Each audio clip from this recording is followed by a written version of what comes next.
오늘 말씀은 이제 수로보니게 여인. 오늘 저하고 우리 장로님하고 우리 아들하고 뭐 남자가 다 여인이잖아요. 이런 입장에서 우리가 생각해 보기 원합니다.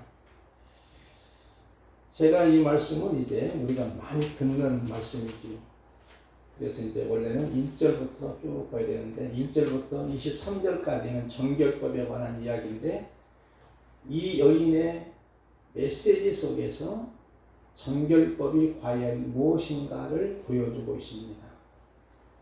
유대인들이 지키는 정결법은 오늘날로 말하는 유생법, 보건법과 같이 손과 발을 씻어야만 식사할 수 있는 거예요.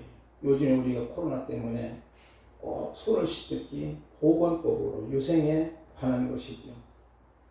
그런데 그 당시 세례 요한이 속해 있는 에세네파는 그보다 먼저 중요한 것은 다른 사람의 마음을 깨끗하게 하기 위해서는 내 마음이 먼저 깨끗해야 된다. 그래서 내 마음 속에 있는 더러운 생각, 음란한 마음, 탐욕스러운 것, 우상 숭배 마음, 이런 모든 것들을 깨끗하게 해야만이 다른 사람도 내가 정결케 할 수 있다고 하는 그런 모습이지요. 그래서 이것을 유대인들이 지키는 정결법은 외적인 면에 치중하고 있고 에세네파가 지키고 있는 정결법은 내적인 것, 먼저 이 속에 있는 것이 더러워지지 않아야 된다는 거지요.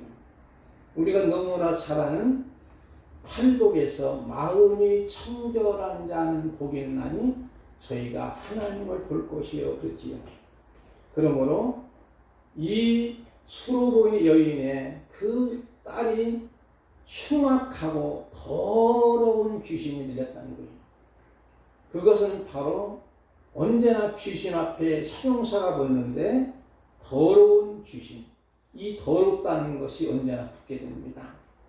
그런 면에서 오늘 우리의 다음 세대가 지금 세상의 더러운 문물에 휩싸이고 있는 안타까운 모습을 우리는 연결해 보여야 됩니다. 그래서 무엇보다도 우리 속에 더러운 마음이나 불결한 마음이나 음란한 마음이 있다면 안 되지요. 간음과 탐욕과 악독과 속임과 음탕과 질투, 비방, 교만, 우매함 이런 것들은 사람을 더럽게 하는 것이죠. 오늘 이 수로보니 여인의 믿음에 대해서 마가는 의도적으로 기록하고 있는데 24절 말씀을 보면서 말씀 본론으로 들어갑니다. 우리 한번 다 같이 읽어봅시다. 시작. 예수께서 일어나사 거기를 떠나 두로 지방으로 가서 한 집에 들어가 아무도 모르게 하시려 하나 숨길 수 없더라. 지금 예수님이 거기를 떠나는 것은 어딜까요? 지난번에 말씀드렸던 것처럼 거기는 게네사렛까지요. 거기를 떠나서 이제는 두로 지역, 두로 지방에 도착합니다. 이곳은 이제 이방 땅이라고 볼 수 있지요. 유대인 관할이 아니고 그 당시에 가장 물질적이고 문화적으로 풍성한 그러한 비옥한 땅이 있었어요. 그 지역을 페니키아라고 합니다. 지금은 시리아 지역입니다. 그런데 그 지역에 도착해서 아무도 모르게 하시려고 했지만 사람들은 예수님을 알아보는 거지요. 그리고 그 당시에 예수님을 끝까지 추격하는 세력이 있는데 바리새인과 서기관들이 추격합니다. 감시하는 거예요. 왜 그러냐면 예수님이 안식일 날에 맹인을 고친 사건이 나와요. 안식일을 맹인 고쳤다 해서 안식일 규정을 어겼더니 너는 안식일법에 어겼으니 구약율법대로 돌을 맞아야 죽어야 해. 그래서 예수님을 자꾸 추격하고 감시하면서 어떻게 하도 틈새를 통해서 예수님을 죽이려고 했던 그들의 모습에 예수님은 인간적인 면에서 심적으로 상당히 힘이 들었기에 예수님은 이곳에 가서 잠시 쉬고 싶은 마음이 있어서 숨게 되는데도 숨지 못하게 되는 그런 모습이지요.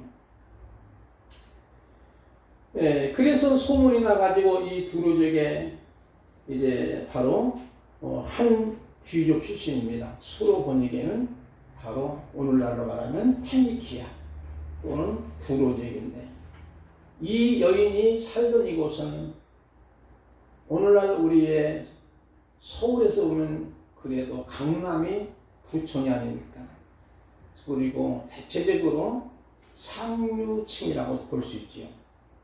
심지어는 작은 아파트도 강남에는 15억이 넘는다지 않습니까? 그러니까 강남에는 상류층이고 문화적인 면 또는 물질적인 면 부족함이 없는 그러한 상류사이지요. 그리고 여기에 귀중 수로보닉의 여인이 있었지요. 그는 귀족으로 살고 있었지요. 어떻게 보면 잘 사는 집안이지요. 그런데 문제가 그의 어린 딸이 더러운 귀신이 들린 거예요. 이것은 무슨 말하냐면 그렇게 잘 살아도 행복하지 못하다는 거예요. 여러분, 부자로 잘 살면 행복할 걸로 여기지만 그러나 그러지 않다는 것을 단적으로 보여줍니다. 어떤 목사님이 이런 이야기를 하는 거예요.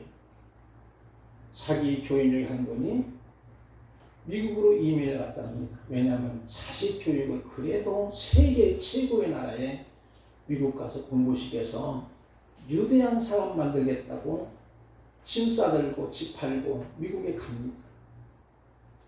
그래가지고 이제 거기서 이제 집을 하나 얻어가지고 살면서 처음에는 직장이 없으니까 미국에 가면 할 수 있는 거 뭐냐면 식당에 출입해서 그릇 닦는 일입니다.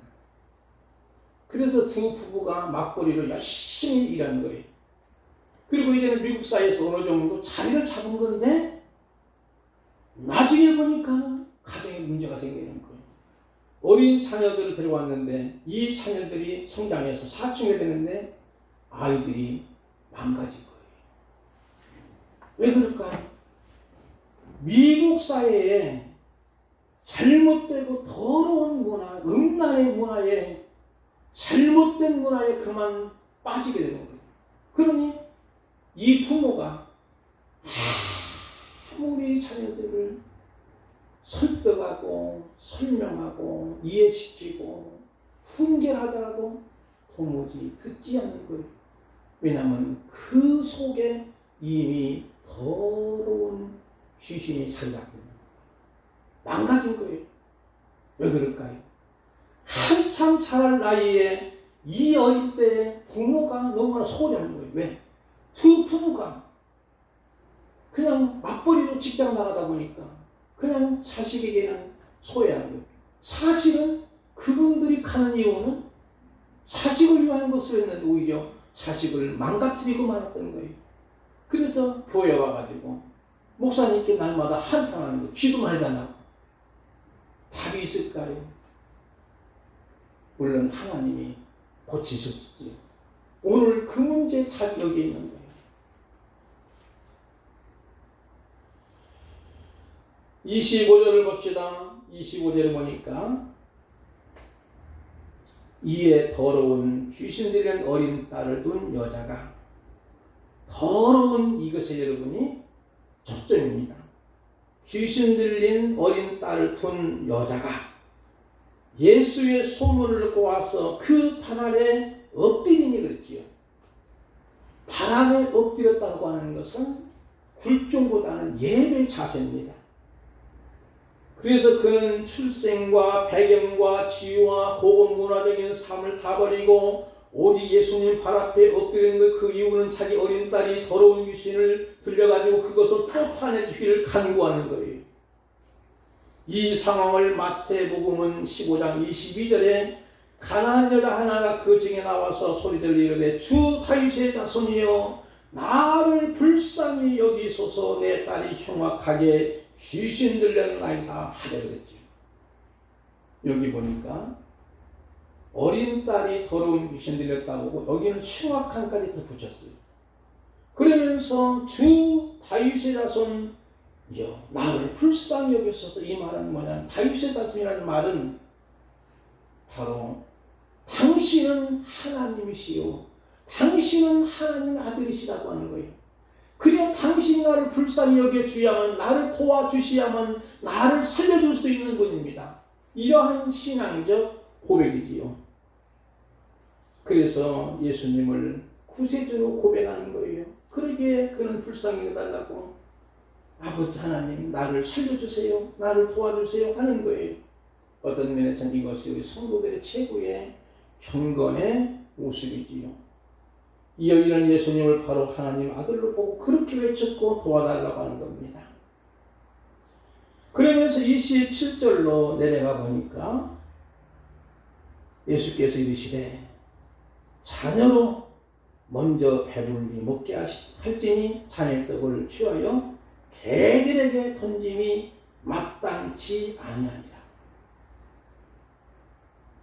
주 다윗의 자손이여 나를 불쌍히 여기소서 나를 도와주세요. 당신은 하나님이십니다. 당신은 구세주입니다. 이제 당신만이 나를 살려주고 내 집안의 문제, 어린 딸의 귀신 들리는 거 다 고칠 수 있사오니 불쌍히 여달라고 그렇게 기도하니, 그래 내가 너를 불쌍히 여기지, 그게 마땅한 대답인데 오히려 예수님은 혹독한 대답을 하는 거예요. 뭐라고 했지요? 우리 한번 김용사님 좀 마음은 아프지만 이것을 오늘날 버전으로 얘기한다면 어떻게 할까요? 조금 거친 대답으로 뭐라고 할 것 같아요?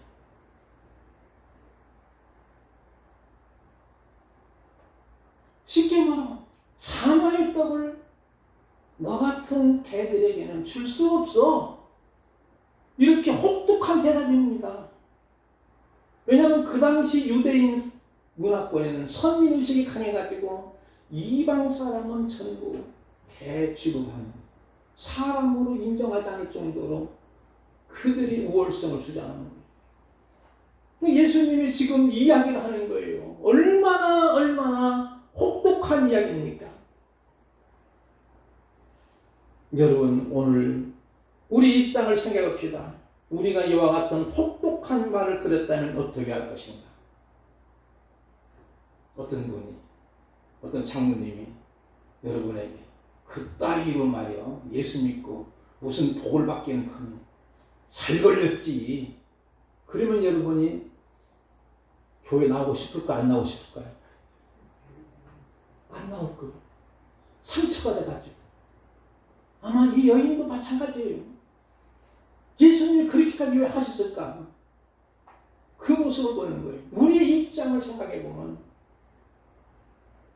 우리도 상처되고, 뭐 딸이야 귀신이 나가든 말든 살든 말든 너무나 혹독한 말, 너무나 이 혹독한 말에 이 여인이 만약에 상처를 받았다고 하고 그만 나갔더라면 그 가정에는 하나님의 역사가 이룰 수가 없었던 거예요. 그런데 이 말을 들었어도 이 여인이 뭐라고 대답했지요? 28절 말씀은 우리 장로님은 남자니까 우리 홍보사님 읽어주시면 되겠습니다. 시작. 여자가 대답하여 이르되 주여 올소이다마는 상아래 개들도 아이들이 먹던 부스러기를 먹나이다. 아멘. 여자가 부잣집 귀부인이에요. 수르의 여인은 부잣집 여자예요. 이 여자가 주여, 주의 말은 그 당시 로마 황제에게 쓰는 단어예요. 주여 올소이다마는 옳다는 거예요. 인정하는 거예요. 그러면서 상아래 개들도 아이들이 먹던 부스러기를 먹나이다. 부스러기 먹는데 그 당시에 떡이 있어요. 그러면 떡이 있는데 그 유대인 사회에서 처음에 있는 떡은요, 대부분이 떡을 우리나라처럼 냉장고나 보관하고 톱기로 보관하는 것이 아니라 그냥 걸레떡, 걸레빵이라고 해서 이렇게 올려놓습니다. 그러니까 위에는 먼지가 묻어요. 그러니까 위에 있는 것은 그냥 안 먹고 내버려버리고 밑에 있는 건 이렇게 닦아가지고. 그러면 그것을 누가 먹는가? 개들이 먹는 거예요. 우리나라에 그 전에 빈대떡 전을 부치잖아요. 전을 부치면 우리 어머니가 그 전에 전을 부칠 때 무슨 잔치를 벌리면 소뚜껑에다가 부치더라고요. 처음에 소뚜껑에다 벌려가 기름을 하는데 처음에 부친 것은 안 먹더라고. 내리더라고. 왜? 소뚜껑이 더러우니까. 그거를 깨끗이 세척하고 그 다음부터는 이제 먹는 거예요. 그건 쉽게 말하면 사람이 먹고 개들이 와서 먹는 거예요. 쉽게 말하면 이 떡이라도 달라는 거예요. 이 떡이라도 달라는 거예요. 왜냐하면 내가 이렇게 부잣집 여인이고 그렇지만 나는 이 모든 걸 다 내려놓고 당신은 하나님에게 당신이 주는 부석이라도 이 걸레떡이라도 주시면 감사하겠습니다. 자, 여러분 여기에서 우리가 중요한 것은 하나가 또 있습니다. 바로 여러분 이 수로보내게 여인의 딸만 나오죠. 더러운 귀신 들리는 딸만 나오죠. 이름이 없어요. 이름이 없다고 하는 것은 오늘 우리에게 연결시키는 마가의 의도성이 있습니다. 마가의 기록자. 바로 이것은 특이하게도 당사자가 나오지 않지요. 이 말은 뭐냐면 미래 세대에 앞으로 더러운 귀신 들리는 이 다음 세대의 상황을 우리가 보는 거예요.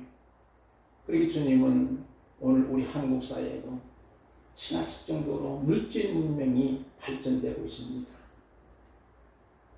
우리 어린 시절 여러분이 어떻습니까? 권사님들 고무줄 놀이 했지요? 전처럼 고무줄 놀이 해보셨어요? 우리 남자들은 자치기, 빠치치기 그리고 재밌게 살았어요. 가난했었어요. 보리밥만 먹을 때 있었어요. 요즘에는요 아이들이 아무리 좋은 것만 봐도 만족이 없어요. 이 스마트폰 하나만 가지면 아이들이 별천지 다 가는 거예요. 지금 잘못된 물질 문명에 빠지게 되면 미래 세대가 암흑한 거예요. 이것을 더러운 귀신 되는 거예요. 그러므로 우리가 주님을 만나야만이 지금 물질 문명이 발전되고 지금 물질이 풍요하고 대한민국이 잘 사는 것이지만 여러분이요 주님이 오셔서 이것을 치료해야만 다음 세대 100년을 보장할 수 있는 건 줄 믿습니다.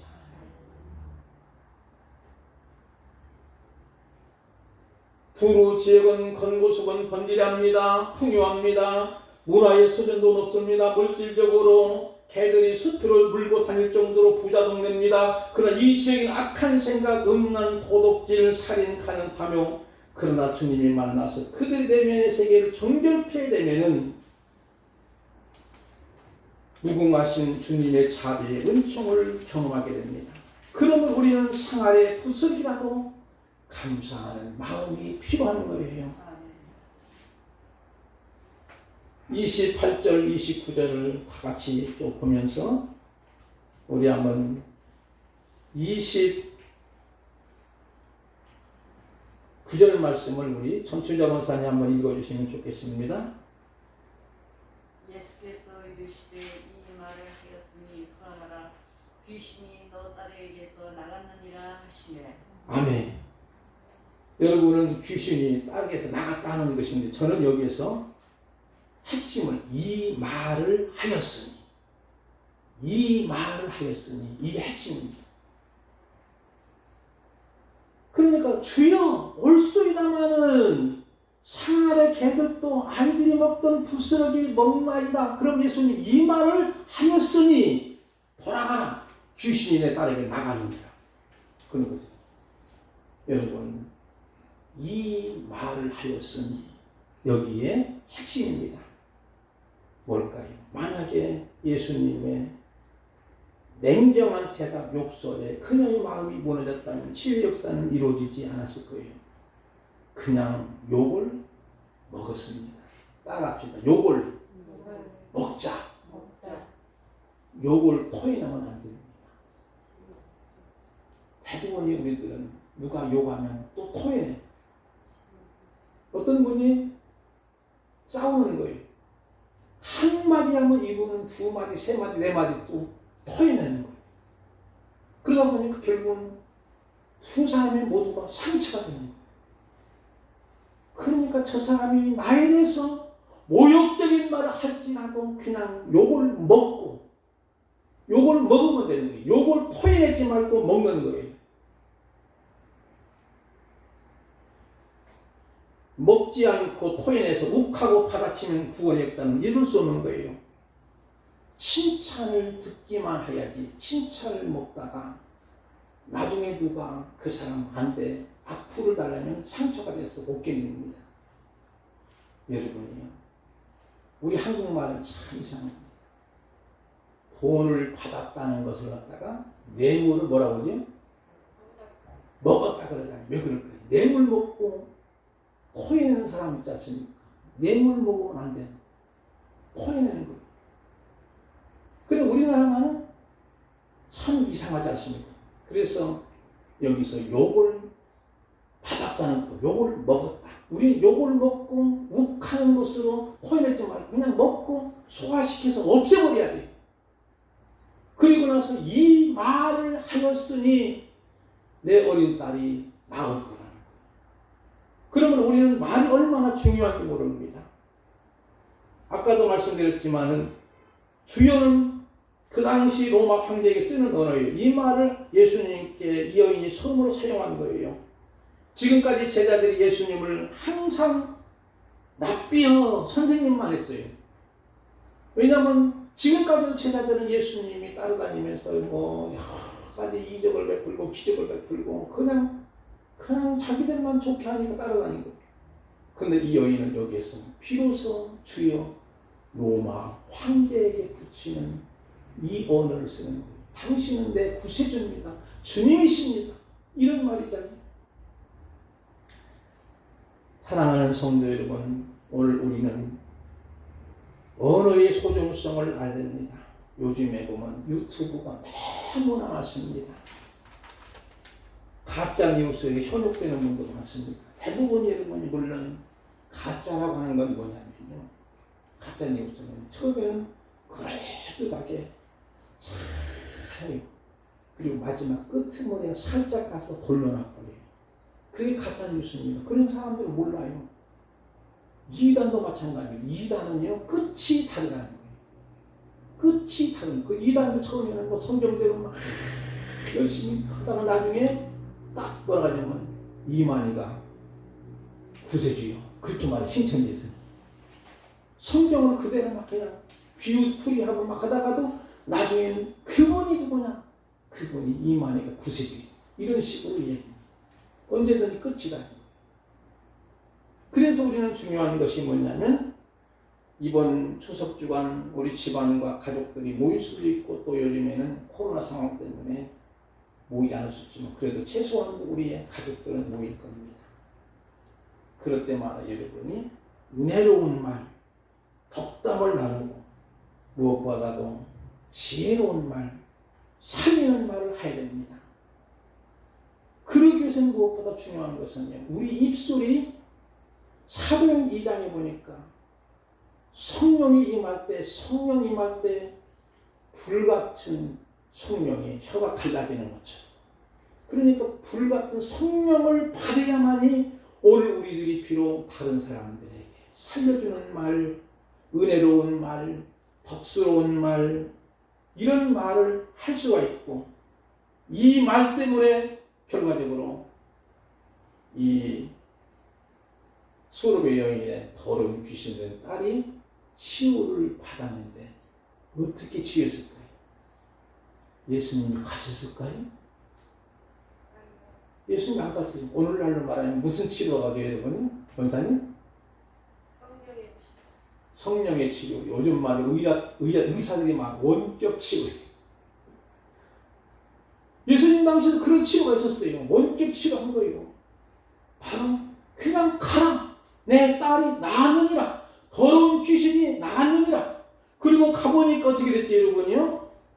이 말을 하였으니 돌아가라 내 귀에 따라게 나가느라니 여자가 집에 돌아가 먼저 아이가 심상인데 귀신이 어떻게 됐어요? 나갔더라. 이게 중요한 단어. 여러분, 저와 여러분이 말이 얼마나 중요한지. 이런 시가 있더라고요. 내 마음이 머리에 전달되고 혀와 입술, 성대를 움직여 소리를 만들어냅니다. 내가 만든 소리의 파장이 공기를 울립니다. 당신의 귓전을 고막을 떨리게 하고 당신의 마음 깊은 곳까지 도달합니다. 내가 한 말 한마디가 당신의 마음에 꽃이 피고 당신의 말 한마디에 내 마음에 파란 하늘이 열립니다. 사랑해요. 고마워요. 행복해요. 오늘 당신이 세상을 향해 던질 말 한마디가 무엇인가요? 이런 언어가 얼마나 중요한지. 그래서 저는 이 수로보니 여인의 더러운 귀신의 딸이 고침받은 것은 바로 말 때문이라. 이렇게 이 말했을 때 주님이 얼마나 감동하셨을까요?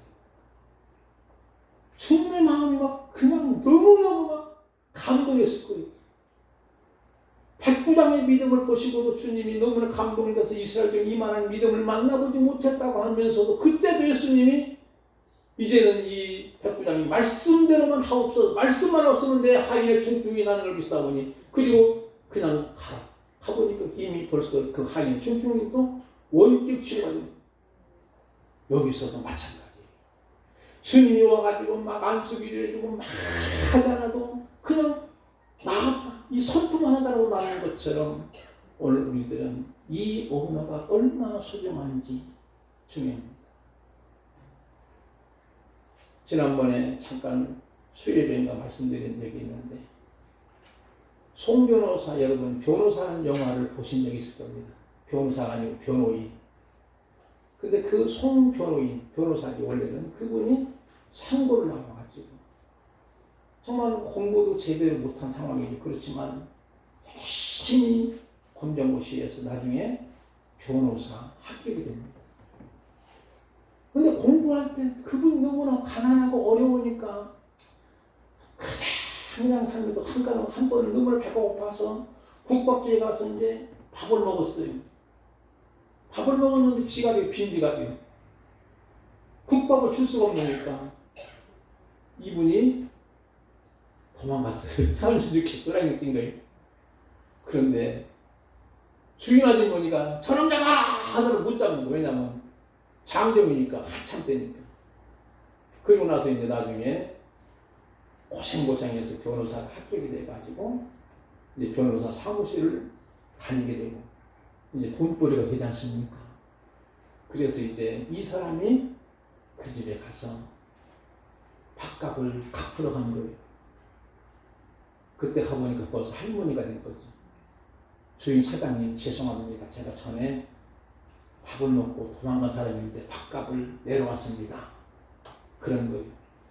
그러니까 이 주인 아주머니가 전화를 보니, 야, 너 밥값을 갚으려고 해? 그렇게 돈으로 갚지 말고 발로 갚아? 그러는 거예요. 그게 무슨 말이냐면 이제 네가 변호사가 됐으니까 우리 집에 날마다 와서 식사하고 밥값 내면 될까 아니냐 말이야. 자기만 오는 게 아니라 또 친구도 데리고 와서 같이 점심을 먹기도 하고 저녁 늦게 끝나면 저녁밥도 같이 먹기도 하고 그렇게 해서 밥값을 갚다 보니까 이 주인 할머니하고 이 사람하고는 너무나 친해져가지고 나중에는 어머니라고 부르는 거예요.